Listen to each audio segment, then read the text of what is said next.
vocês, né, que muitas pessoas já trabalhavam na comunidade antes com língua de sinais, mas muitas começaram a ter os primeiros contatos mais efetivos na escola, a partir do momento que o Estado, né, abriu essa possibilidade. Então, a gente está bem contente por ter vocês aqui. Pena que o grupo está tão pequeno, que a gente esperava ter 40 pessoas, né, mas que seja um grupo pequeno e de qualidade, né, que a gente tem certeza que vai ser. Então, o nosso... Isso, vamos saber depois, né? Primeiro palestrante é o professor Scliar, né, conhecido, acho que, da maioria, né, de 99%, né, Carlos? Porque eu não sei porquê, mas a gente insiste em te trazer sempre, Carlos. Porque assim, né? E quando ele chegava, ontem ele disse para as meninas, eu quero avisar vocês que eu agora sou oralista. Faz 1 ano e meio. Esqueci de avisar. Então, volta, vai embora. Então, a gente tem certeza que o curso, né, vai ser bastante interessante, o programa está muito bom, a gente importou o know-how lá do curso que eles ofertaram em Porto Alegre e acredito que vai, né, vai garantir para vocês uma formação básica, mas efetiva, né, para o trabalho depois como profissional intérprete. Tá bom?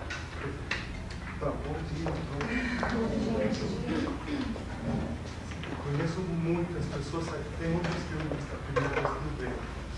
Já vou conhecer hoje. A primeira ideia desse curso, quando nós iniciamos o curso de intérpretes de Porto Alegre, na verdade foi oficializar a situação de um grupo de pessoas que já estavam trabalhando como intérpretes em situações, em ocasiões, mas não existia um colegiado, não existia uma associação. Então, a primeira parte que tem esse curso é uma oficialização dos intérpretes. Não sei quantos daqui já trabalham como intérpretes, já tiveram a ocasião de trabalhar, acompanhar turmas de surdos, trabalhar em congressos. Mas essa seria uma primeira parte. A outra parte que sempre achamos a necessidade de uma formação permanente para os intérpretes. E aqui a questão bem séria. Tem países que fazem do intérprete um curso universitário, e com muitos níveis diferentes. Não é só um curso universitário de graduação. Ele depois continua como curso universitário em várias pós-graduações, em várias áreas diferentes. Assim, o conhecimento do intérprete que trabalha na área da advocacia não tem nada a ver com o pós-graduando na área da medicina, ou na área da linguística, ou na área da educação. E acho que aí vocês compreenderíam por que a nossa necessidade de, primeiro, oficializar uma turma de pessoas que já estão trabalhando na área, ou que já estão desenvolvendo atividades de intérpretes, mas também como isso realmente um ponto de partida. Ele não é um final, oficializar e acabar. Senão, pelo contrário, é oficializar para, a partir daí, criar condições para uma formação permanente. O nosso objetivo em Porto Alegre tinha outra questão, que para abril do ano próximo nós tínhamos projetado fazer o 5º Congresso Latino-Americano de Educação Bilíngue no Porto Alegre. Tá? Isso já está aceitado, já está marcado, depois eu passo as datas, mas a questão seria a seguinte: como trabalhar um Congresso Latino-Americano? Já tivemos muitos problemas em todos os países da América Latina. Profissionais que dominam a língua dos sinais, mas não dominam a temática. Ou o contrário, pessoas que sim dominam a temática e não dominam totalmente a língua dos sinais. Ou pessoas que conhecem a língua dos sinais, conhecem a temática, estão um pouco longe da dinâmica da própria comunidade. Então, essas três situações, já nós começamos a prever essas situações para o abril do ano próximo. Então, ter um grupo, por exemplo, Porto Alegre agora, 20 pessoas, que já estão oficializadas, que já estão trabalhando dentro da universidade, algumas delas, como intérpretes dos mestrandos surdos. Então, já estão entrando na temática especificamente educacional. Mas, por outra parte, eles vão ter que montar uma estrutura nova para a América Latina. Quer dizer, pedir as palestras dos conferencistas internacionais por lo menos com um mês de antecipação. Antes disso, estudar as temáticas envolvidas no congresso. Linguística, artes, cultura, educação, pedagogia, tem que estudar. Tá? Terceiro, as palestras dos surdos. Na América Latina, praticamente, isso nunca aconteceu. Poucos os palestrantes que agora estão começando a apresentar as palestras formalmente, não como experiência de vida somente, senão já envolvidos numa discussão acadêmica, etc, etc. E isso requer outra tecnologia. Por exemplo, nós estamos já começando a filmar as palestras dos surdos, para que quando chegue a hora de dar essa palestra, o intérprete não tenha que estar pedindo para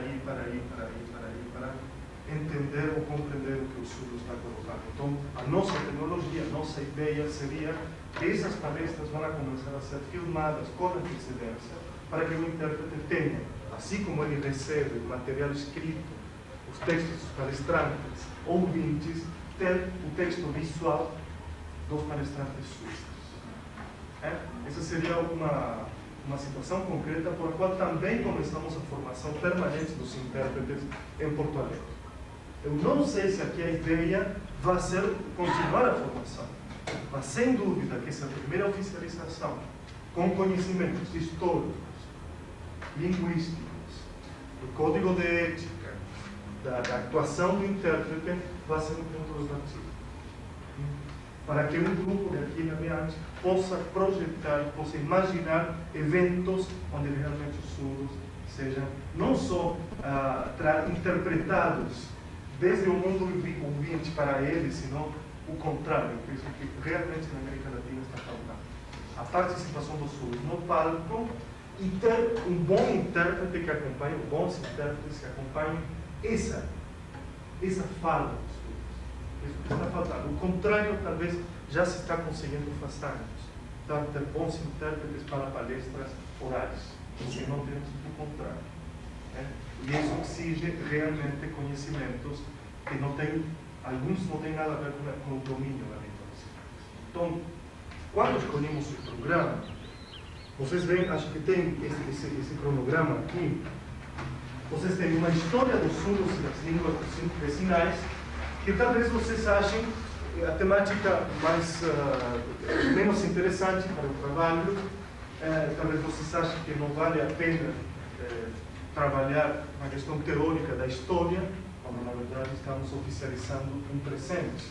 Mas eu já vou justificar por que essa necessidade de recorrer à história, e recorrer a essa história não cronologicamente, senão tentando ver finalmente o que seria a surdez, o que seria a comunidade surda, o que seriam as línguas dos sinais, o que seriam as culturas surdas, que ainda me parece a questão não fica clara.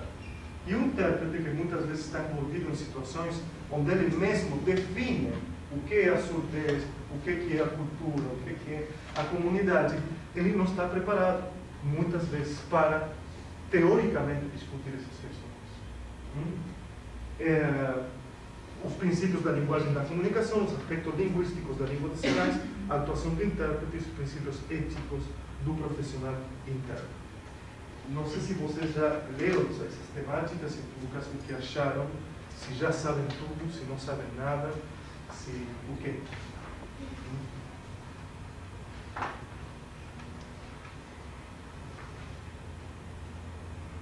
Perfeito. Bom. Uma ótima contribuição. Perfeito. Junto com a pasta tem alguns materiais que eu queria explicar por que eles estão aqui. Vou começar por esse, eu virei ao silêncio. Tá?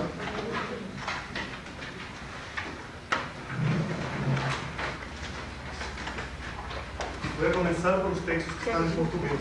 Se depois...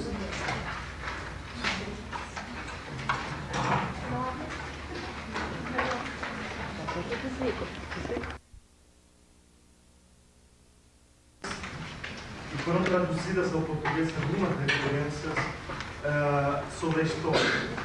Algumas frases sobre como foi criando-se e como foi mudando uma representação sobre os surdos através da história.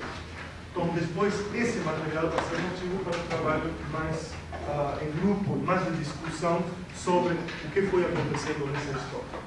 Tem também, eu achava um material importante para que vocês conhecessem, se que não conhecem, não sei, que são 3 pequenos informes sobre o que aconteceu no último congresso da Federação Mundial dos Surdos. Tá? Esse. Então tem Comissão de Direitos Humanos, que é esse aqui.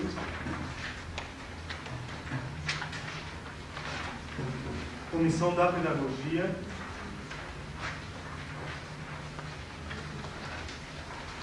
E uma Comissão de Cultura e Arte.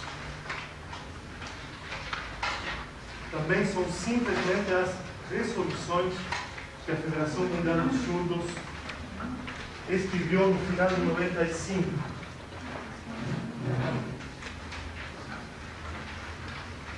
Outro material que talvez vocês nem vão ver.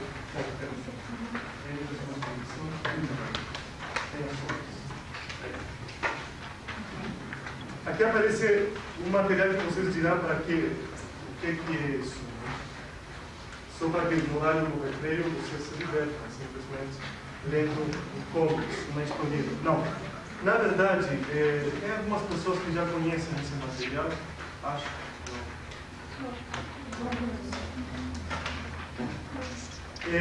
Só para mostrar algumas questões que nos vão servir para discutir a questão da cultura, para discutir a questão da comunidade e para discutir a questão da visão na vida dos surdos, do papel da visualização, visualidade, visão no mundo dos surdos. Então, simplesmente eu escolhi, entre tantas outras possibilidades, uma história em quadrinhos feita por um grupo profissional de Barcelona, Espanha. Tá? Depois vou comentar um pouquinho porque e para que nos vai servir discutir sobre esse material. Depois também vocês têm lâminas, um pouquinho assim soltas, mapas, textos antigos. Aí simplesmente vocês vão acompanhar toda uma fala sobre essa história, uma cronologia, uma discussão, e aí para ver o ordem. Então, a questão seria assim, com licença. Eu não sei se entreguei de uma forma ordenada, não sei. Mas então seria assim, vocês têm esse aí como primeira. Não sei se está bem ordenado assim. Primeira.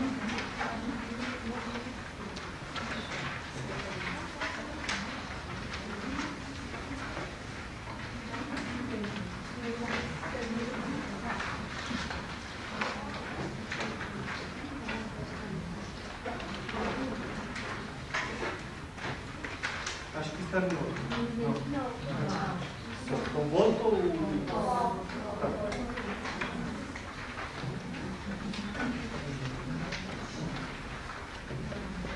Tá. Vamos repetir.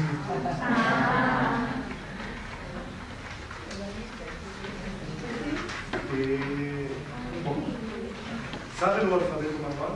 Pronto, isso já... Começo. Ok. Certo? Está faltando essa. Esse aí? Bom. Está faltando uma dessa.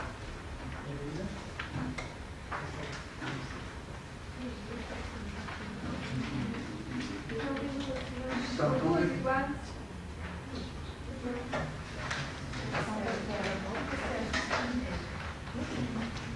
Agora eu tenho um mapa, 1978 embaixo. 79 e aí até 1998.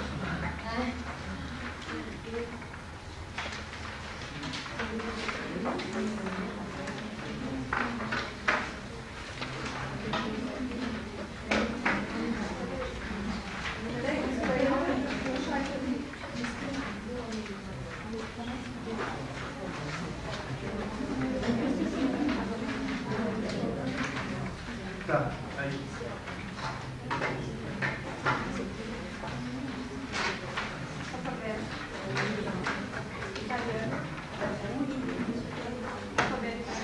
Isso.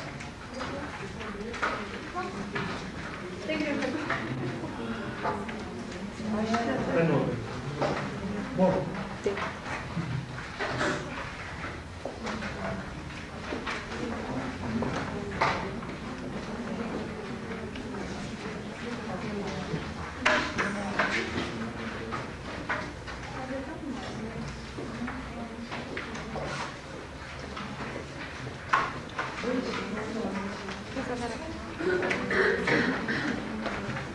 As três têm. Bom, agora vem a introdução verdadeira, a introdução definitiva à nossa temática. Estava perguntando porque às 10 da manhã já tem o primeiro recreio, né? Vocês passam bem. Bom, o seguinte. De repente podemos ouvir um intervalo, porque começou a cantar. Não, quero aquele pé. Vocês sabem, são religiosos. Eu digo sempre, eles têm recreio. Bom, vamos a começar pelo seguinte, a questão da história, que eu acho super interessante, se bem contada, se bem trabalhada, se não é apresentada não como uma coisa noiosa, tipo lembrar datas, lembrar nomes.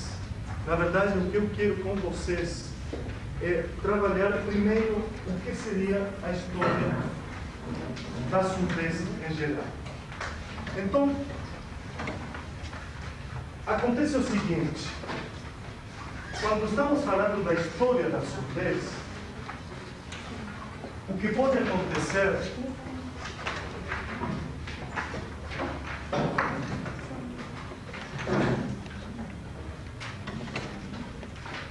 é que só falemos da história das instituições de ensino para os surdos. O que chamamos a nossa história oficial, tradicional, é que cada vez que parece temos um texto que queremos introduzir na temática da história da surdez, sempre aparece como necessário fazer uma história das instituições que ensinam os surdos. Então, o que eu sempre coloco é o seguinte: sim, é verdade, é necessário, achamos importante, mas essa aí não é a história da surdez. Então, que fique claro que é uma história das instituições que ensinam o que ensinaram aos surdos. São duas coisas bem diferentes. Mas tem outra história ainda. A história que pode ser chamada a história das ideias da medicina, que muitas vezes também se confunde com a história da surdez. Se fala dos avanços do conhecimento do ouvido, se fala dos métodos do trabalho, da clínica, como se essa fosse a história da surdez. E, na verdade, essa é a história da audiologia, ou é a história da medicina. Essa não é a história da surdez. Então, eu estou colocando isso para que fique claro de qual história vamos falar. E como estão envolvidas outras histórias que não têm a ver com a nossa história. Então, a história das instituições de ensino e a história das ideias da audiologia, elas não constituem uma história da surdez. Porque tem ainda outra história. Isso, a história que poderíamos chamar a história das línguas de sinais. Uma história das línguas de sinais. Essas também não são a história dos surdos. Formam parte dessa história. Mas não é a mesma coisa falar, porque se só falamos da história da língua dos sinais, os tempos os anos, as cronologias são outras. Se falou por primeira vez dessa história das línguas dos sinais, mais ou menos em torno dessa data.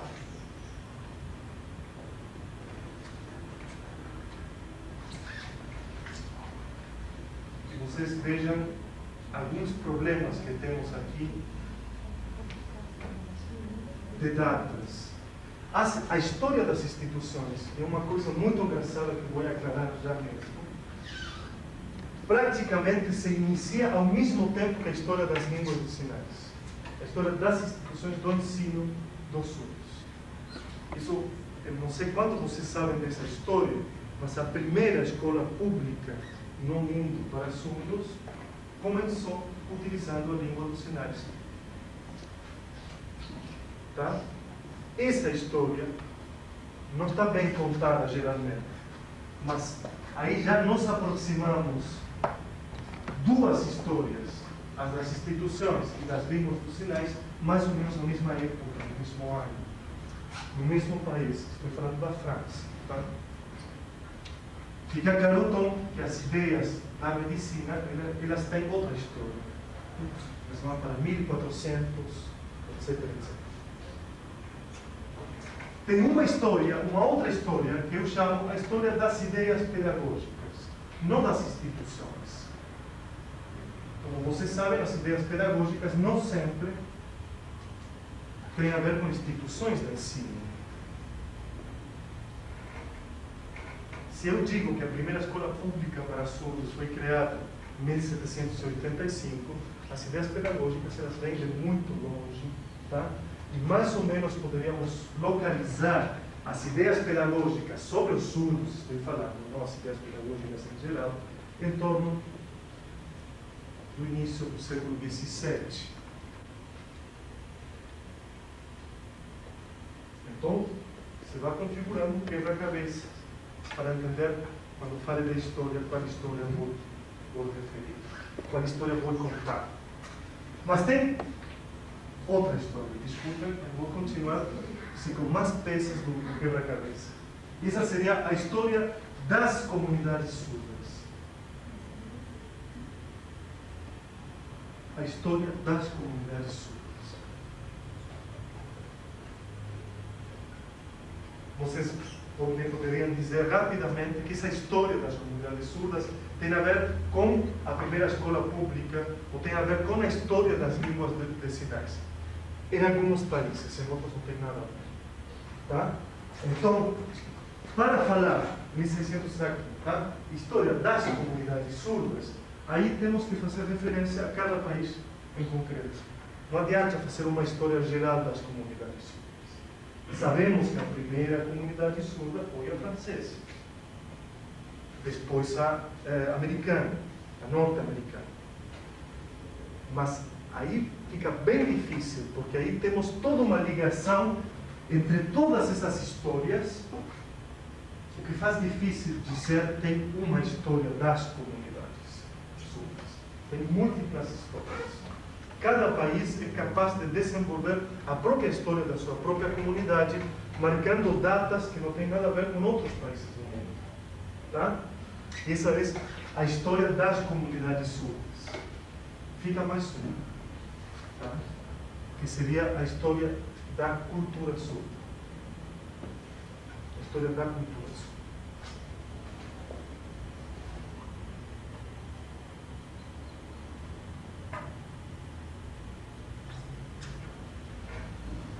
Também essa história da cultura surda depende dos diferentes países, das diferentes regiões. E essa história não é uma linha contínua. Uno não pode dizer a história da comunidade ou da cultura começou nessa data e continua. Ela tem muitos quebres através da história. E se sabe, por exemplo, se tem até dados concretos, que até 1880 se tinha muitas produções culturais dos surdos na Europa e que depois existe um quebra produzido por outras histórias, o que gerou que essas produções culturais se perdessem. Então não dá para dizer a história é essa linha contínua que tem um início, tá? E tem um fim provável. Não. Tem muitos quebres essas histórias, muitos. Por que tem quebres? Porque cada uma dessas histórias que estão aí e que na sua totalidade configuram a história da surdez, cada uma dessas histórias, repito, elas estão ligadas com as outras histórias. Eu não posso isolar a história da comunidade, da história da cultura, da história da língua dos sinais, da história das ideias pedagógicas, etc. Eu não posso isolar. Quer dizer, hoje vamos falar só da história da comunidade surda. Ela não está isolada das outras histórias. Por isso, é bem difícil reconstruir essa história. Porque as razões que levam a produzir uma mudança em uma delas, por exemplo, o câmbio na cultura surda, não pode ser só explicada através da cultura surda. Ela tem que sair e procurar quais são as ideias pedagógicas, as instituições, as comunidades que estão sendo envolvidas, e aí fazer uma história que chamamos uma história de ligações entre outras histórias. Não sei se fica claro. Ou mais ou menos. Eu vou voltar simplesmente sobre essa ideia. Todas elas, juntas, seriam a história da surdez. Isso que fique claro. Não é nenhuma delas em particular, nenhuma delas concretamente é a história da surdez, mas todas elas, com complexas relações entre elas. E cada uma delas está interligada com outras histórias. Eu não poderia também não isolar essa história da surdez como uma história mais geral. Sempre damos o mesmo exemplo. Por que foi escolhido o oralismo em determinado momento da história e não em outro? Porque hoje se fala das políticas de inclusão do surdo na escola regular. Talvez não achemos em nenhuma dessas outras histórias as razões e tenhamos que sair fora da história da surdez, ir a uma história mais geral, a razões políticas, econômicas, etc., que não estão aqui. Então, cada uma dessas histórias, ou sub-histórias, e todas elas têm influências que vêm de fora. Que fique claro, não podemos só falar de uma história da surdez como se ela fosse independente dos acontecimentos políticos, históricos, religiosos, jurídicos até, da história em geral.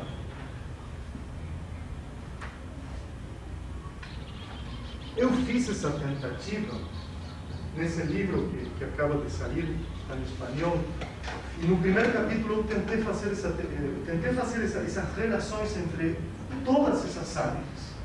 Só que eu sempre tenho um problema com uma história, que é essa aqui.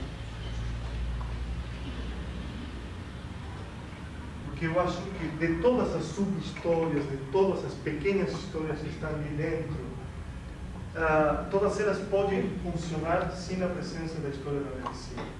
Todas elas se desenvolveram sem que a medicina tenha uma intervenção assim direta.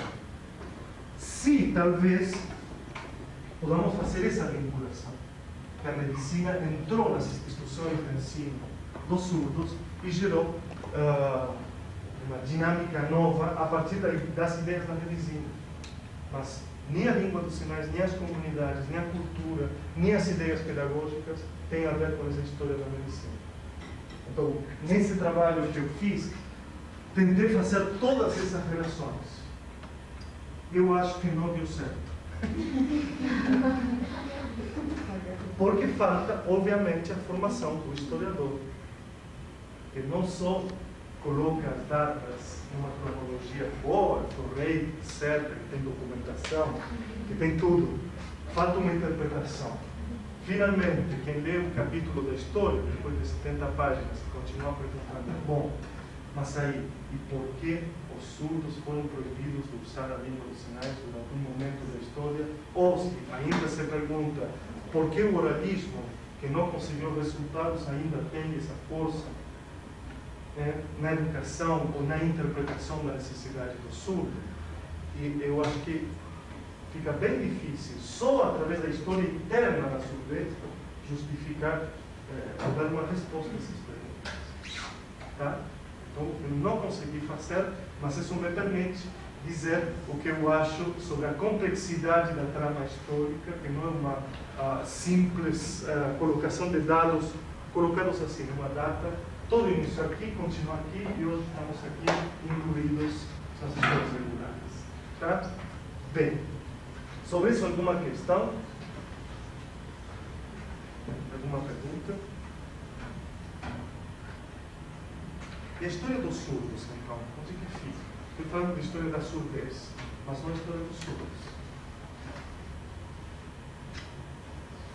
É diferente, eu acho. Falar da história da surdez, então aí vocês têm todas as correntes possíveis, todas as direções possíveis. Tem um pessoal que, quando fala da história da surdez, vai falar só das instituições de ensino. Da primeira escola pública, quem foi o primeiro educador de surdos, quantos alunos tinha a escola, que método utilizou, etc. Essa é fazer a história das instituições. Tem outros que fazem a história da medicina, como a história da surdez. Como se creia, como se pensava a fisiologia da audição aqui, e como foi progredindo até os conhecimentos que hoje temos. E assim continuamos. Mas e os surdos? Nessas histórias ou sub-histórias, estarão presentes aí? Qual será a história ou sub-história que melhor nos dá a falar desses surdos? Ou precisamos então falar de outra história? A história dos surdos. Mas aí fica muitos surdos que talvez não estejam envolvidos numa questão da cultura, que não tem produção cultural como grupo. Por exemplo, vocês que vêm de outras regiões ou outras cidades sabem perfeitamente que não todos os surdos formam parte dessa cultura. Talvez. Mas aí também sabemos, e eu vou dar um exemplo típico agora, nos aconteceu, queríamos iniciar um projeto de alfabetização de adultos para surdos lá em Porto Alegre, junto com a prefeitura, e tivemos que fazer um levantamento. Quantos surdos precisariam fazer a alfabetização? Que não tinham terminado a quarta série ainda, então, levantamos acho que 150 surdos. Mas todos eles, ou nenhum deles, estava na comunidade. Então, aqui chamamos comunidade. Ao clube, comunidade é essa FEMEIS. Qual é a comunidade? Porque eu acho que aí temos um problema também de ser claros na questão da representatividade ou não dessas comunidades. Então, não todos os surdos estão dentro disso que nós chamamos comunidade. Aqui chamamos comunidade, essa é a comunidade organizada. Ela que tem um local, tá? Mas aí fica um monte de surdos fora da questão. Por exemplo, surdos das classes populares. Eu nunca me canso de dizer isso. Os surdos que não tiveram acesso nem ao fato de saber que eram surdos. Os surdos que nem sabem que são surdos e nem sabem que existe uma comunidade que não tem nada. Eles são surdos também. E são produtos de umas instituições, de umas ideias que estão aí. Surdos que ainda acham que vai ter uma cura para eles, né? Tem surdo que acha que vai começar a ouvir de uma hora para outra. Mas então, quer dizer, quando falamos da comunidade surda, acho que queremos falar só daqueles que pensam como nós, ou como nós idealizamos a comunidade surda. Então só vamos a dizer, a comunidade surda tem que ter vínculos sociais, ser um sujeito esclarecido, participar das lutas políticas dos surdos. Não, paremos aí. E então me parece que em todas essas histórias não fica registrada a história dos surdos. E em todo caso estamos falando de alguns surdos organizados, tá? Que produzem, que vivem na comunidade, que participam das lutas políticas. Mas eles são um subgrupo da comunidade, e ao essa comunidade não representa todos os surdos, Então eu sempre digo, paremos com a ideia que os surdos são aqueles que só nós conhecemos. Tá? Quando tivemos para esse projeto da alfabetização de adultos, que começaram a primeira reunião, tinha 50 surdos, que cada vez que o intérprete começava a usar a língua dos sinais, eles, a única coisa que faziam era copiar. Quer dizer, imitavam porque não... Tá? Eles moraram sempre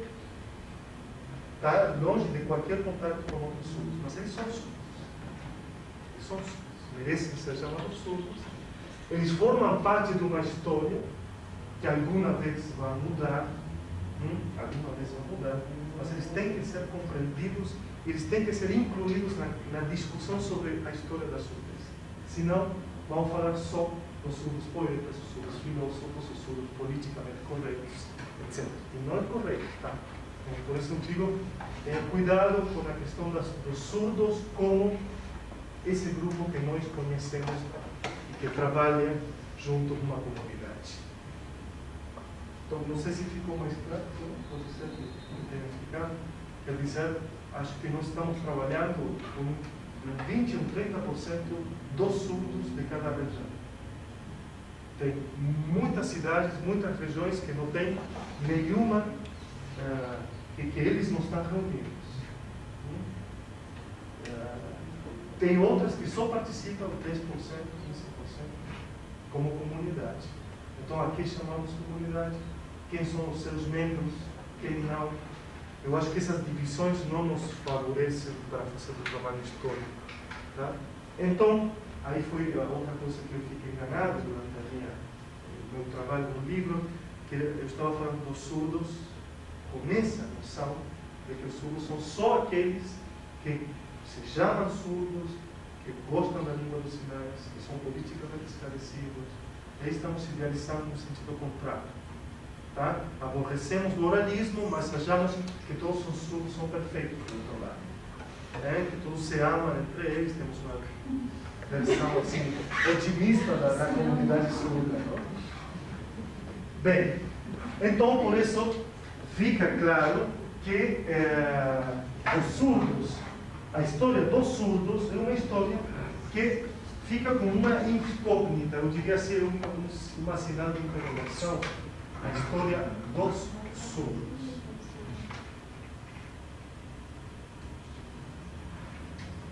Algumas coisas vou tentar falar, mas acho que aí temos pouco material e que ainda temos que sair mais na procura de onde que estão esses surdos. Eu tenho um mestrando, acho que alguns conhecem o Bogotá, o Tomás Tesque, e ele está fazendo uma dissertação de mestrado sobre surdos na capital do Tocantins, de Palmas, tá? Ele chegou, não tinha surdos, não tinha nada, ele foi entrando com um surdo que conheceu em cada fazenda, em cada casa, até juntar uns 30 surdos. Agora, eles não se achavam surdos, só um se achava surdo, porque já vinha de outra cidade. E o resto, qual era a história deles? Eles estavam sempre na casa, não sabiam falar, não sabiam a língua dos sinais. Então, que categoria de surdos são essas? Tá? E isso é que está aí. Nos nossos países, em geral do terceiro mundo, não a América Latina, a África também, quando falamos dos surdos da comunidade, parece que só estamos falando da classe média. Os que têm acesso os que aparecem nas escolas, os que aparecem nas instituições. Mas os surdos são muitos outros que não estão na comunidade. E aí tem que ser feito um trabalho de resgate. Tem alguns dados aqui? Não. Mas a gente tem, assim, por exemplo, programas onde tem 1 ou 2 alunos surdos, acho que isso na maioria, né? Só nos grandes centros que os grupos são maiores. Mas eles estão isolados. Tá, é isso que me preocupa. Onde estão os surdos que vivem isolados, que não chegam numa instituição? Nem falo dos surdos que estão incluídos em projetos institucionais. São aqueles que nem aparecem. E aí também uno tem que tentar contar uma história sobre eles.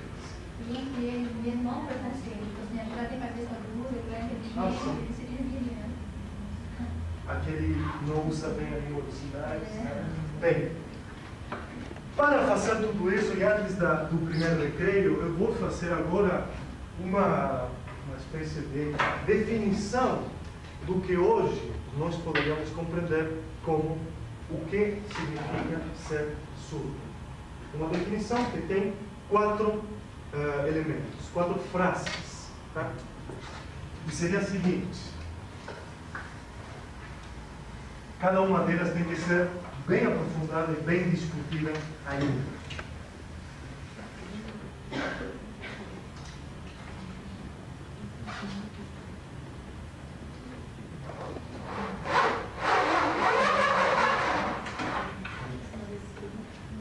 Então, agora que já temos mais espaço, essa frase vai ficar.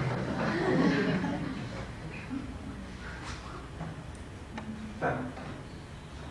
Então, agora tem essas 4 frases. Eu vou escrever, depois discutimos. Então, a primeira questão: a surdez é uma diferença. Está bem escrito? Isso que quer dizer que não é uma diversidade, já vou explicar, e não é muito menos ainda uma deficiência.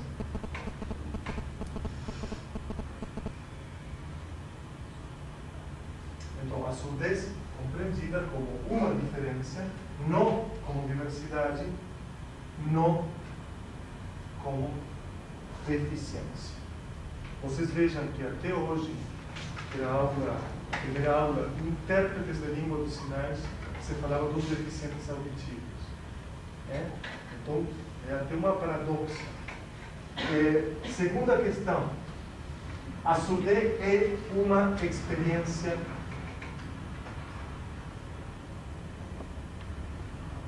visual. A surdez pode ser definida como uma experiência visual.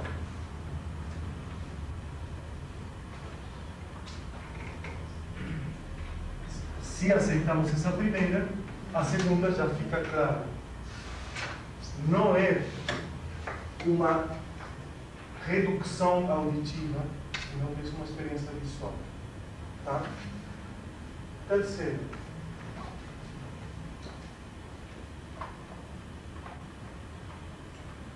a surdez é uma identidade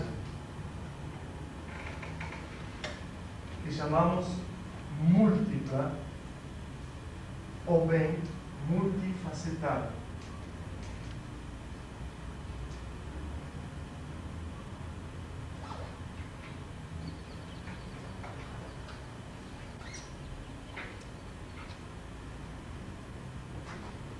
Identidade múltipla ou multifacetada.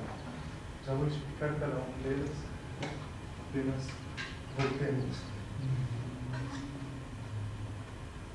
E por último, estou definindo agora positivamente a surdez como diferença, como experiência visual, como identidade multifacetada ou múltipla, mas agora vou acrescentar dizendo que ela sofre de representações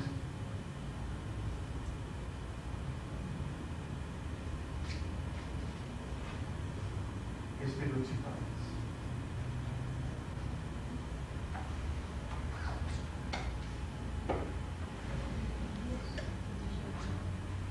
Também sofre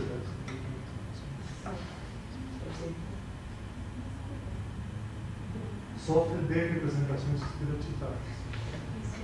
Se eu tirasse essa última aqui, acho que todos nós concordaríamos em que a surdez é uma diferença e não uma diversidade, e não uma deficiência.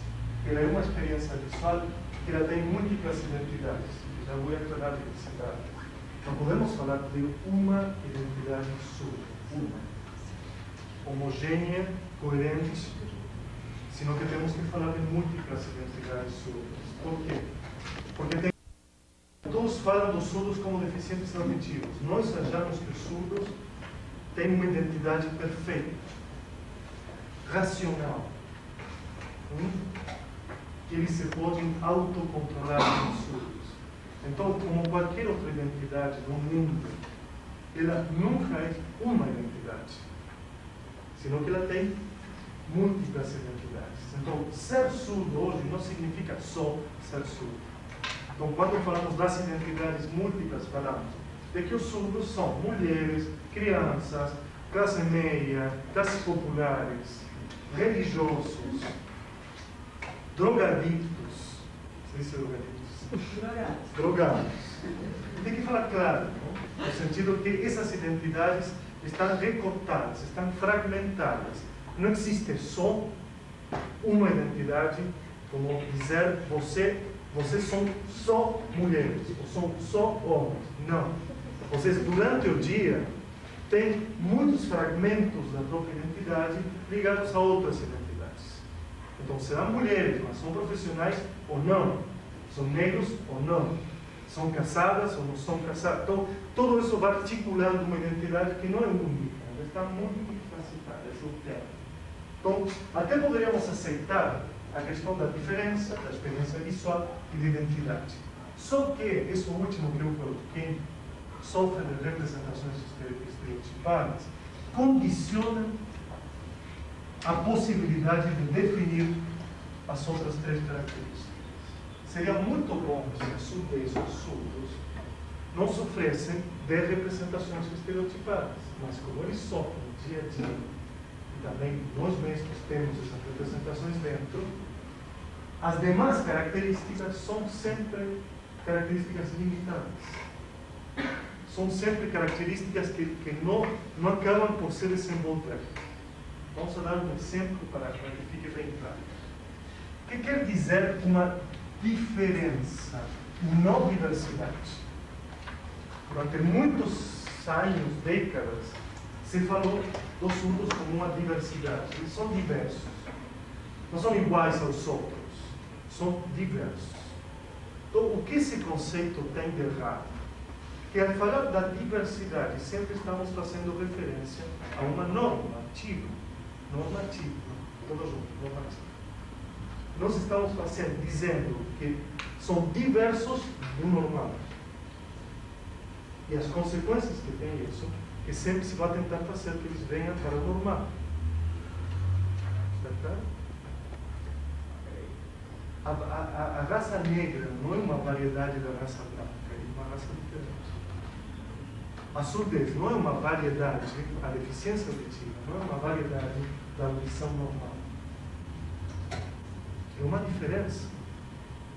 Então, se nós continuamos utilizando a diversidade, as consequências políticas concretas que surgem dessa definição são geralmente trazer eles para a norma, trazer eles para o normal. Por isso faz tempo que se está deixando de lado o conceito de diversidade, não como um problema do termo diversidade, a palavra, senão por que ele provoca ao nível político. Permita-me ainda dar outro exemplo. Oficialização da língua dos sinais. Isso significa aceitar a diversidade. Quer dizer, aceitar que existem línguas diversas ao português, mas ainda continua a sensação que são variantes do português. Isso seria diversidade. Para que, no mesmo exemplo, vocês compreendam o que quer dizer diferença, se essa lei estivesse regulamentada totalmente, quer dizer, em todas as situações, os surdos vão usar a língua dos sinais, aí eu diria é uma política para a diferença. Você entende por quê? Quer dizer, uma coisa é só enunciar que existem coisas diferentes ou diversas do normal. A língua dos sinais é diferente do normal, entre aspas. Só que, como isso não gera consequências políticas, fica na diversidade. Então se aceita que os surdos usam outra língua. Agora, politicamente não se vai fazer nada. Só oficializar a língua. Isso está compreendendo o meu discurso? Para ver a diferença entre diversidade e diferença. Eu posso dizer, os indígenas são diversos porque têm outras línguas, outros mitos, outras tradições. Mas as consequências políticas dessa diversidade são trazer ele sempre para nós, sempre para igual, sempre.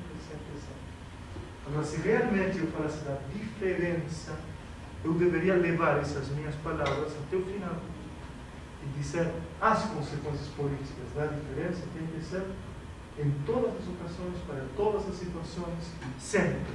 Não a vezes sim, a vezes não. Então, eu oficializo a língua dos sinais, assim. Cadê os intérpretes? Oficializo a língua dos sinais, mas e as ideias pedagógicas que acompanham essa oficialização, onde estão? Então, aí vocês veem que é simplesmente diversidade. Não é diferença. Educacional, mudança. Não. Isso, por isso eu digo que quando se define a diversidade, detrás vem consequências políticas que não são da diferença.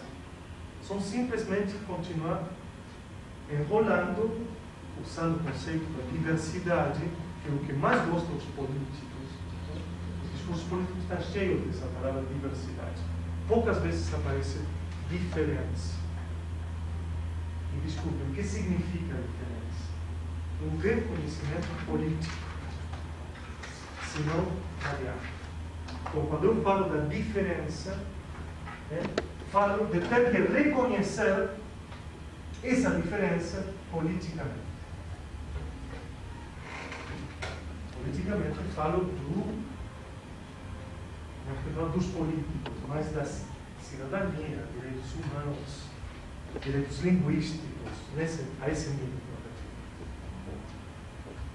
Então, não é uma diversidade porque os outros não são uma variável do ouvinte, não é uma deficiência porque, já acho que todo mundo concorda que a surdez é uma experiência visual, que não precisa da deficiência, da superação da deficiência. E então, para ser compreendida como diferença, ela tem que ser reconhecida politicamente. E é isso que não acontece comigo. Aí chegamos ao problema. Se reconhece a diversidade, sim. A mulher é diversa do homem, mas sempre vai ganhar uma terceira parte do salário do homem. Se fosse realmente compreendido politicamente como uma diferença, todas as vezes que se fala de igualdade, ela tem que ser exercida como igualdade. Então, aí seria falar da diferença. Mas quando se continua pensando que a mulher é uma diversidade do homem, que é o normal, então por isso as consequências políticas são que elas sempre têm a menos do que o homem. Sim? Está bem complicado? Tá. Porque, de repente, eu entendo que você está querendo colocar por trás desse conceito, não apenas o rótulo. Não, né? não. Mas a gente ouve muito hoje, por exemplo, educação na diversidade. Você está tendo uma postura política adequada, reconhecendo as diferenças. Não. Não? Aí se reconhece a diversidade como variantes do normal. E aí ficou bem claro o exemplo. Hoje se fala tanto de uma educação para a diversidade. Mas, na verdade, tanto ao currículo, tanto a formação do professor, tanto as informações que se põem na sala de aula, se referem a um sujeito ideal, geralmente branco, europeu, de classe média, homem. Então, é um enunciado, diversidade. Sim, mas hoje se enuncia muito a questão da diferença também. Tá, e por isso a diferença tem que ser respeitada e tal, não, mas na prática não é uma questão de respeito, é uma questão política. São duas coisas bem diferentes. Não quero ser respeitado na minha diferença. Eu quero que a minha diferença seja reconhecida politicamente. Então, aí é onde muda as questões que estamos colocando. A diversidade é sempre um tom assim, que fica light. E vamos aceitar a diversidade. Aquele se comporta bem, aquele se comporta mal, aquele branquinho, aquele pretinho, não. Porque já se estudou que finalmente esse pretinho vai estar na última parte do salão, ali, longe do professor. Então, eu posso aceitar a diversidade, mas reconheço politicamente as diferenças, são duas construções diferentes. Então, olha que as políticas de inclusão também trazem por detrás tudo isso. os diversos dentro da sala de aula têm direito, mas não é reconhecida politicamente a sua diferença. Está a questão. Então, por isso eu digo, a surdez é uma diferença e não uma diversidade. E seria bom compreender a surdez dessa maneira. Porque então nossos esforços não vão sempre direcionados a que finalmente eles tenham as mesmas oportunidades que os outros. Não. Se eles são diferentes, eles vão ter as oportunidades dessa diferença. Eu não quero que todos os surdos sejam ricos, brancos e profissionais. Não é isso. Eu não sei se todos os surdos querem isso. Então, eu digo, se aceitamos a questão da diferença e temos reconhecimento político por trás, então esse é o ganho. Mientras só se discuta a diversidade, como dizem muitos teóricos de educação, o discurso da diversidade esconde o problema da diferença. Mientras você mais está conversando a diversidade, que importância da diversidade, menos trabalha a questão política da diferença. Ontem no jornal apareceu claramente na Califórnia, que é o estado dos Estados Unidos que mais pessoas de língua hispanofalantes ela tem, acabou com o ensino do espanhol. Agora todas as aulas vão ser em inglês. Então 80% dos alunos que são hispanos na Califórnia não vão poder usar mais a sua primeira língua dentro da escola.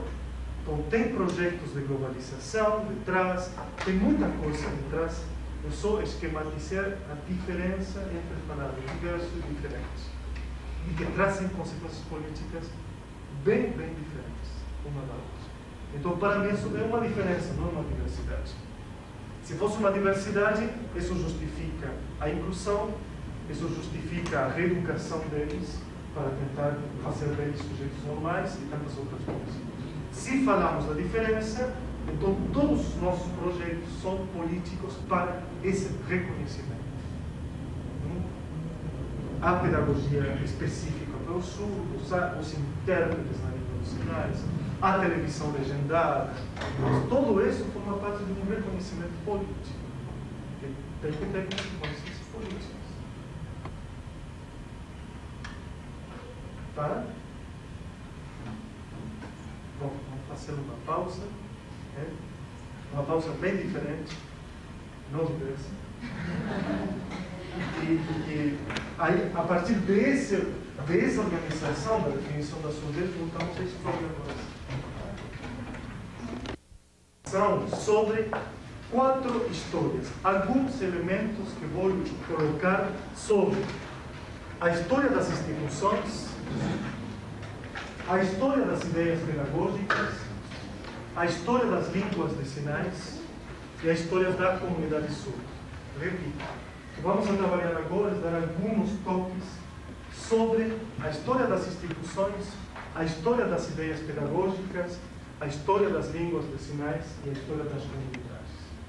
E ver depois se conseguimos juntar, e não como eu fiz no capítulo, que não consegui, vamos ver se entre todos conseguimos definir essa história dos surdos. Posso repetir muitas vezes. História das instituições vai ser a primeira pequena história que eu vou contar. História das ideias pedagógicas, em segundo lugar. História das línguas de sinais e história das comunidades surdas. Para o final da manhã, vocês vão ter que responder a um questionário bem interessante, tipo, como se chama, lição múltipla escolha. Para realmente saber se aqui não temos pessoas infiltradas. Não, porque sempre declaramos, não, surdos, e depois se vê. Então é um material que já tem xerox para cada um, de umas 5 ou 6 páginas, e você simplesmente não tem que colocar nada, nem a idade, nem o telefone, nada aqui. Simplesmente marcar uma das opções que aparecem, para cada uma das perguntas. São 24 perguntas. Tá? Só uma ou duas vocês têm que contestar e não tem escolha. Isso. dissertar. Mais ou menos aí tem todo esse espaço para dissertar. A pergunta é, você gosta da surdez ou não? Tá. Mas é assim, a surdez é uma diferença ou uma diversidade? Isso. É assim, então tá bom. Ah, ficou claro a questão da diversidade e da diferença? Um pouco complicado. Complicado? Eu achei. Sim. Por exemplo, assim, no primeiro momento, quando você passa, para você formular a sua ideia, para você conseguir, você, não, hoje eu aprendi lá atrás, tinha isso da diferença, entendeu? Acho que precisava mais ler mais sobre o assunto para ficar bem claro. Eu posso até passar para vocês bibliografia que não tem nada a ver com a surdez, né? Porque infelizmente a nossa literatura da surdez ainda continua pensando sobre o sujeito surdo moderno, chamamos, que é o sujeito surdo moderno, é o sujeito lógico, o sujeito central, o sujeito que só tem uma identidade. Isso corresponde a outra etapa na história das identidades. Ultimamente apareceu um livro que nós estamos traduzindo ao português e eu me comprometo a passar para a Secretaria de Escola. Não consegui que esteja pronto agora, que se chama assim, The Politics of Deafness.